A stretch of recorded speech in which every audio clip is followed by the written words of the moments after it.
और एक तो क्या बने अच्छा हरियाणा का ये रो रहा है नहीं नागालैंड का है अच्छा नागालैंड क्या अच्छा अच्छा अच्छा अच्छा नेताजी थोकले इजानुपा आसाम की इजानुपा थोकले मासे एक्चुअली हॉस्पिटल की मपान लेपगा लेबने से जेमु फजद्र जेमु थागिबने असिना ग्लूकोज चारो थक्प लोरबा मतुंग थागिबदुनी सिना ओइनादने जुम थोकले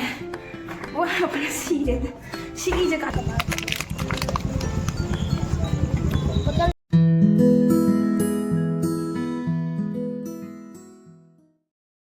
Good morning everyone, welcome back to my channel. Mayam ngasisu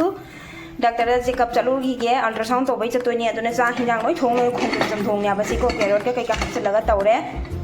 ado cha ke thong dokpa loire ichanu pa su school thadokkhre asak su makon khra le hori ne aibu ai su loisan ba loire loisan ba se to asigi purisa somlit na leira na su khalam morning ko asigi ku purisa na comfortable hori ya bai cha se hajik ti khamba adu gi damak ta si tum lit pani mayam chapa khudingi si doctor chapa khudingi si ki dress dum sel bani beti khangwa chapa khudingi si ki dress dum tawra bani uri ro ujre khangde mamra mayam theng khra ne na pra khona bada haji pung ayu ki pung ni pan tare nu thoi chakhare school ado haji mosa ga papa ga haji chatro bani thenge ado mayam ko haji hospital jaure ado aina siga macha ki papa na ultrasound ki tobagi number lagai ba chatki abako ai se ultrasound su tawdoini jeng su jeng handoi ne ba report se ultrasound taw loraga dum haji ngasi se gynopd hangba numit su oiba ado aina siga number do gynopd gi mafam da number do lagai bi gi damak ta lae ado macha ki papa na ultrasound gi number lagai ba gi chatkhre mana sonda ado ai siga loiraga number lagai ba loiraga laaga matungda adai digi siga aina ultrasound tawham ne amako se aina dom phammingai da ngai da ija angang amane nusibana mama sina poraga mana ai manakta thamamiba ma sonda number lagai bigi ma su chakhi bako ado de siga jenguni nusida jenguni angang se masak se nusimandana ina video se namho bani amako nusiman bagi ada ina sida lakna na sanari ba khudom bi sina ne aidi noma ga tawraga ma de jengal libat du toy jengon lakna na sare ma pai digi honari se jengu se nusibana angang se ubada masak se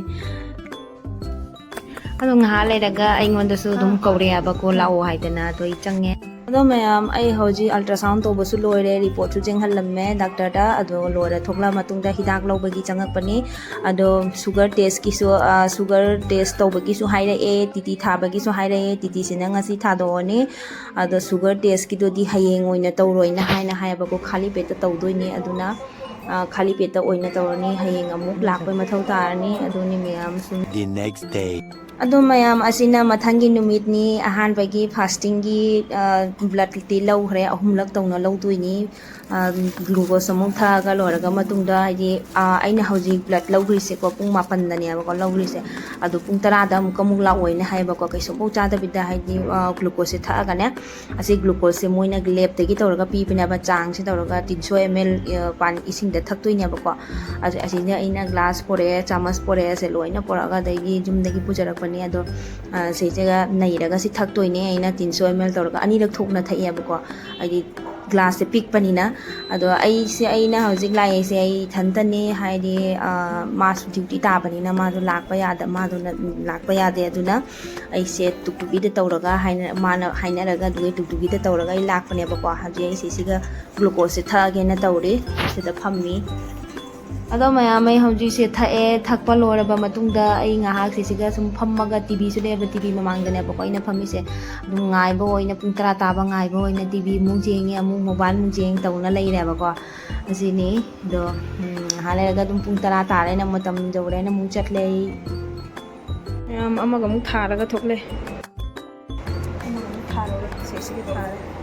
de amaga mung wale Simual, 11 bajay dong lauan. Nga na.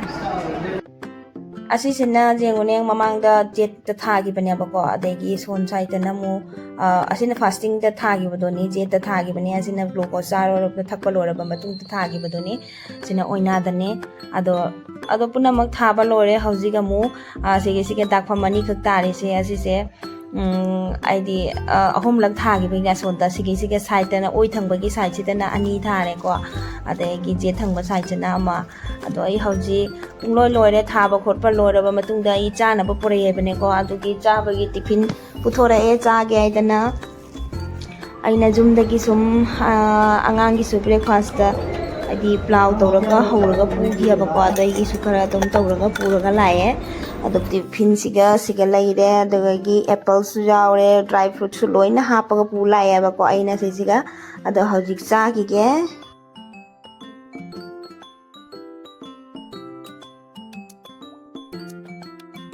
ꯁꯤꯁꯤꯒ dry ꯐ꯭ꯔꯨꯠꯁꯦ ꯍꯥꯟꯅ ꯄꯨꯊꯣꯛꯑꯒ ꯆꯥꯔꯦꯕꯀꯣ ꯑꯩꯅ ꯐꯝꯃꯤꯕ ꯃꯐꯝꯁꯦ ꯍꯥꯏꯗꯤ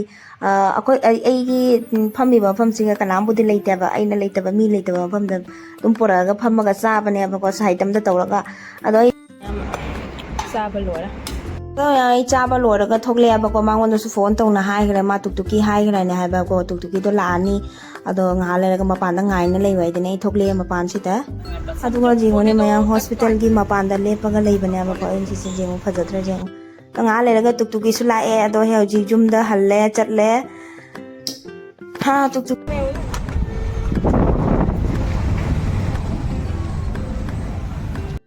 ꯃꯌꯥꯝ ꯌꯨꯝ ꯊꯣꯛꯂꯦ ꯋꯥꯕꯅ ꯁꯤꯔꯦꯗ ꯁꯤꯒꯤ ꯖꯒꯥ ꯀꯥꯊꯣꯛ ꯀꯥꯁꯤꯟ ꯇꯧꯕꯁꯦ ꯌꯥꯝ ꯋꯥꯏꯑꯦꯕ ꯑꯃꯨꯛ ꯑꯉꯥꯡ ꯂꯧꯕ ꯆꯠꯄꯒꯤ ꯑꯃꯨꯛ ꯃꯇꯝ ꯌꯧꯁꯤꯜꯂꯦ ꯀꯨꯝꯊꯗꯣꯏꯅꯤ ꯁꯤꯔꯦꯗ ꯑꯩ ꯃꯌꯥꯝ ꯉꯥꯛꯇꯪ ꯄꯣꯊꯥꯈꯤꯒꯦ ꯑꯗꯨꯒ ꯃꯌꯥꯝ ꯑꯩꯈꯣꯏ ꯍꯧꯖꯤꯛ ꯆꯥꯛ ꯆꯥꯕ ꯂꯣꯏꯔꯒ ꯇꯧꯅ ꯊꯣꯛꯂꯛꯑꯦ ꯕꯖꯥꯔꯗ ꯑꯃꯨꯛ ꯕꯖꯥꯔꯗ ꯊꯣꯛꯂꯛꯏꯁꯤꯅ ꯀꯩꯒꯤꯅꯣ ꯍꯥꯏꯕꯗ ꯍꯌꯦꯡꯁꯦ ꯏꯆꯥꯅꯨꯄꯥꯒꯤ 15 ꯑꯥꯒꯁꯠꯀꯤ ꯅꯨꯃꯤꯠꯁꯤꯗ ꯏꯆꯥꯅꯨꯄꯥꯒꯤ ꯄ꯭ꯔꯣꯒ꯭ꯔꯥꯝ ꯂꯩꯌꯦꯕꯅꯦꯀꯣ ꯁ꯭ꯀꯨꯜꯗ ꯑꯗꯨꯒꯤꯗꯃꯛꯇ ꯐꯤ ꯃꯥꯒꯤ ꯐꯤ ꯂꯧꯕ ꯂꯥꯛꯄꯅꯦꯕ ꯐꯤ ꯍꯥꯏꯗꯤ ꯔꯦꯟꯇ ꯄꯤꯕ ꯐꯤꯗꯣ ꯑꯗꯨ ꯂꯧꯕ ꯂꯥꯛꯄꯅꯦꯕ ꯃꯥꯒꯤꯅꯦ ꯃꯐꯝꯒꯤ ꯃꯇꯨꯡ ꯏꯟꯅ ꯗ꯭ꯔꯦꯁꯁꯦ ꯁꯦꯠꯇꯣꯏꯅꯦꯕꯀꯣ ꯑꯗꯨꯒꯤ ꯗ꯭ꯔꯦꯁꯇꯣ ꯂꯧꯕ ꯂꯥꯛꯄꯅꯦ ꯑꯗꯣ ꯃꯥꯒꯤ ꯗ꯭ꯔꯦꯁꯁꯤꯅ ꯀꯩꯅꯣ ꯍꯥꯏꯗꯤ ꯑꯩꯈꯣꯏꯗꯤ ꯑꯁꯥꯝꯗꯒꯤ ꯂꯥꯛꯄꯅꯤꯅ ꯑꯁꯥꯃꯤꯁꯀꯤ ꯗ꯭ꯔꯦꯁꯇꯣ ꯑꯗꯨꯒꯤ ꯗ꯭ꯔꯦꯁꯇꯣ ꯑꯣꯏꯗꯣꯏꯅꯦꯕꯀꯣ ꯑꯗꯨꯒꯤ ꯗ꯭ꯔꯦꯁꯇꯣ ꯂꯧꯕ ꯂꯥꯛꯄꯅꯦ ꯑꯩꯈꯣꯏ ꯍꯧꯖꯤꯛ ꯂꯧꯔ ꯂꯣꯏꯔ ꯃꯇꯨꯡꯗ ꯏꯆꯥꯅꯨꯄꯥꯒꯤ ꯐ꯭ꯂꯦꯛ ꯑꯃꯁꯨ ꯂꯧꯔꯒ ꯄꯨꯔ ꯂꯥꯛꯑꯦ ꯁꯤꯛꯄꯅ ꯋꯥꯃꯟꯗꯅ ꯏꯁꯥꯁꯦ ꯀꯩꯅꯣꯝ ꯇꯧꯔꯦ ꯆꯥꯛ ꯇꯣꯛꯄꯒ ꯑꯃꯨꯛꯀ ꯍꯧꯊꯥ ꯆꯦꯜꯂꯤꯅꯦꯕ ꯀꯃꯥꯏ ꯗ꯭ꯔꯦꯁꯇꯣ ꯍꯌꯦꯡ ꯁꯦꯠꯀꯗꯣꯏꯕ ꯑꯗꯨꯒꯤ ꯅꯣꯡ ꯃꯝꯁꯨ ꯃꯝꯃꯦ ꯗ꯭ꯔꯦꯁꯇꯣ ꯍꯌꯦꯡ ꯁꯦꯠꯀꯗꯧꯕ ꯂꯩꯕꯅꯤꯅ ꯑꯗꯨꯒꯤ ꯉꯁꯤꯗꯣ ꯆꯥꯛ ꯇꯣꯛꯄꯒ ꯍꯧꯊꯥꯅ ꯆꯦꯜꯂꯦ ꯋꯥꯔꯦ ꯆꯥꯛꯇꯣ ꯍꯥꯏꯗꯤ ꯆꯥꯁꯟꯕꯒ ꯆꯠꯂꯝꯃꯤꯅꯅꯦ ꯐꯤꯐꯤ ꯀꯥꯝꯃꯦ ꯏꯁꯥꯁꯦ ꯏꯆꯥꯅꯨꯄꯥꯗꯤ ꯇꯨꯝꯈ꯭ꯔꯦ ꯑꯃꯨꯛ ꯄꯣꯊꯥꯔꯒꯦ ꯗ꯭ꯔꯦꯁꯇꯣ ꯃꯄꯥꯅ ꯁꯨꯗꯣꯛꯀꯅꯦꯅ ꯕꯥꯠꯔꯨꯝꯗ ꯄꯨꯁꯟꯈ꯭ꯔꯦ ꯃꯥ ꯁꯨꯔꯤ ꯑꯩꯗꯤ ꯉꯝꯗ꯭ꯔꯦ ꯃꯌꯥꯝꯁꯤꯗ ꯂꯩꯔꯦ ꯃꯥꯒꯤ ꯚꯔꯥꯒꯤ ꯐꯤꯗꯣ ꯃꯥꯒꯤ ꯗ꯭ꯔꯦꯁꯇꯣ ꯑꯁꯤ ꯙꯣꯇꯤꯅꯦꯕꯀꯣ ꯑꯗꯩ ꯑꯁꯤꯁꯤꯅ ꯀꯨꯔꯇꯥ ꯁꯤꯅꯤ ꯁꯤꯁꯦ ꯑꯁꯤ ꯂꯤꯠꯇꯣꯏꯅꯤ ꯍꯌꯦꯡ ꯃꯥꯒꯤ ꯑꯣꯏꯔꯤꯕ ꯑꯣꯖꯥꯗꯣ ꯑꯁꯥꯝꯒꯤꯅꯦꯕꯀꯣ ꯃꯥꯁꯦ ꯑꯁꯥꯝꯒꯤ ꯗ꯭ꯔꯦꯁ ꯁꯦꯠꯇꯣꯏꯅꯦꯕ ꯑꯁꯥꯝꯒꯤꯅꯦꯕ ꯑꯗꯣ ꯑꯁꯥꯝꯒꯤꯗꯣ ꯃꯉꯣꯟꯗ ꯃꯥꯒꯤ ꯈ꯭ꯋꯥꯡꯌꯦꯠꯇꯣ ꯍꯥꯏꯗꯤ ꯑꯁꯥꯝꯒꯤ ꯐꯤ ꯃꯇꯦꯛ ꯑꯃꯈꯛ ꯂꯩꯇ꯭ꯔꯅꯦ ꯑꯗꯨ ꯃꯉꯣꯟꯗ ꯂꯩꯌꯦ ꯑꯗꯨꯗꯣ ꯃꯥꯗꯣ ꯃꯥ ꯑꯣꯏꯅ ꯆꯦꯠꯄꯤꯔꯒꯦ ꯍꯥꯏ ꯑꯗꯨꯒ ꯃꯥ ꯄꯨꯔꯛꯀꯦ ꯍꯥꯏ ꯑꯗꯣ ꯐꯨꯔꯤꯠꯁꯤꯒ ꯗꯣꯇꯤꯁꯤꯒꯗꯤ ꯄꯨꯔ ꯂꯥꯛꯑꯣ ꯍꯥꯏꯅ ꯃꯉꯣꯟꯗ ꯐꯣꯇꯣ ꯀꯥꯞꯄ ꯆꯤꯡꯍꯜꯂꯤꯃꯦꯕ ꯉꯁꯥꯏ ꯑꯩꯈꯣꯏ ꯗꯨꯀꯥꯟꯗ ꯑꯗꯨ ꯃꯥꯅ ꯑꯗꯨꯃꯥꯏꯅ ꯍꯥꯏꯔꯛꯑꯦ ꯑꯣꯖꯥꯗꯨꯅ ꯁꯨꯃꯥꯏꯅ ꯁꯤꯗ ꯄꯨꯔꯛꯑꯣ ꯑꯇꯩꯗꯤ ꯃꯥ ꯇꯧꯔꯒꯦ ꯍꯥꯏꯗꯅ ꯍꯧꯖꯤꯛ ꯑꯃꯨꯛ ꯋꯥꯛꯀꯤꯡꯒꯤ ꯀꯥꯞꯊꯣꯛꯎꯈꯤꯒꯦ ꯉꯥꯏꯍꯥꯛ ꯋꯥꯛꯀꯤꯡ ꯆꯠꯊꯣꯛꯇ꯭ꯔꯗꯤ ꯏꯁꯥꯁꯦ ꯑꯗꯨꯝ ꯃꯅꯨꯡꯗ ꯍꯥꯏꯗꯤ ꯁꯨꯝ ꯔꯨꯝꯗ ꯑꯗꯨꯝ ꯂꯩꯁꯜꯂꯁꯨ ꯋꯥꯏꯅ ꯆꯠꯊꯣꯛ ꯆꯠꯁꯤꯟ ꯇꯧꯕꯗꯤ ꯐꯩꯅꯀꯣ ꯊꯕꯛ ꯀꯟꯅ ꯁꯨꯗ꯭ꯔꯒꯁꯨ ꯊꯕꯛꯇꯨꯗꯤ ꯂꯩꯇꯕꯅꯤꯅ ꯑꯗꯨ ꯌꯥꯝꯅ ꯋꯥꯛꯀꯤꯡꯗꯣ ꯉꯥꯏꯍꯥꯛ ꯆꯠꯊꯣꯛꯄ ꯐꯩ ꯑꯗꯨꯗꯤ ꯉꯥꯏꯍꯥꯛ ꯋꯥꯛꯀꯤꯡ ꯊꯣꯛꯂꯛꯏ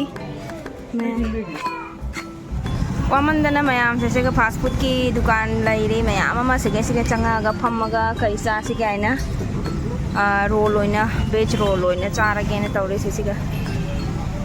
ꯈꯔꯗꯤ ꯃꯝꯃꯦ ꯑꯩ ꯐꯝꯃꯤꯁꯤ ꯁ꯭ꯋꯥꯏꯗ ꯒꯦꯠ ꯂꯩ ꯇꯦꯕꯜꯗ ꯐꯝꯃꯣ ꯂꯥꯎ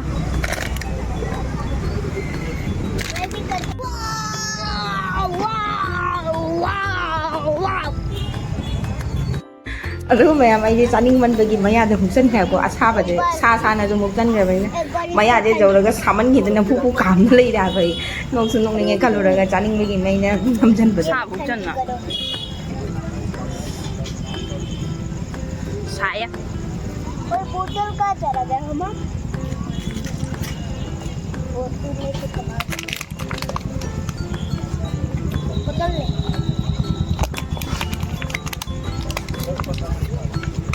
हाँ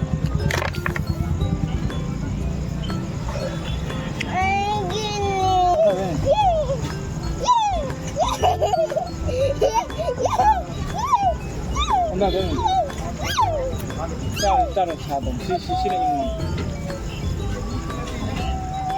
next day.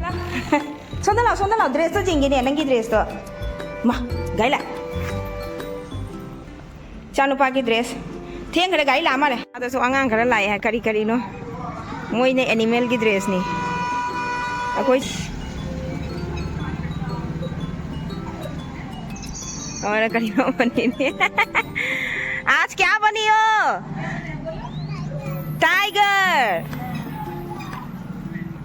और एक तो सिपाही बन के आए हैं गाड़ी चलाया कोई चल रहा है आ जाओ गाड़ी भी आ गए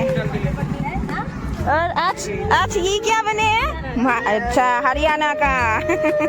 ये रो रहा है नहीं नागालैंड का है अच्छा नागालैंड क्या अच्छा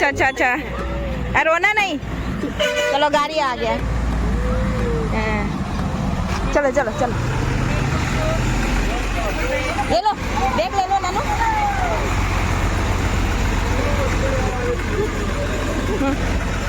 ननू भाई सिपाही बने हैं अच्छा ये दोनों क्या नेताजी चलो बाय ननू अरे वो मैम देगी इधर नहीं मिला